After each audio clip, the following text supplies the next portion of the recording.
ఓ కారులో అక్రమంగా తరలిస్తున్న 11,20,000 విలువ చేసే 56 కేజీల ఎండు గంజాయిని స్వాధీనం చేసుకుని ఇద్దరు వ్యక్తులను అరెస్ట్ చేసి రిమాండ్కి తరలించామని, కారు 2 సెల్ ఫోన్లను సీజ్ చేశామని మహబూబాబాద్ రూరల్ పోలీస్ స్టేషన్లో ఏర్పాటు చేసిన మీడియా సమావేశంలో సీఐ సర్వై వెల్లడించారు.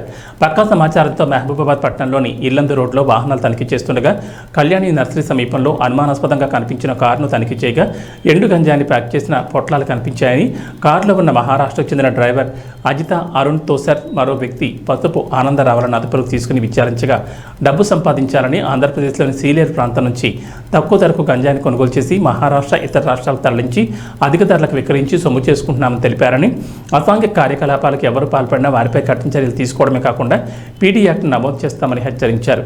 గంజాయి ముఠాను పట్టుకున్న పోలీస్ సిబ్బందిని అభినందించి రివార్డులను అందజేశారు. ఈ సమావేశంలో ఎస్ఐ దీపిక, పోలీస్ సిబ్బంది పాల్గొన్నారు.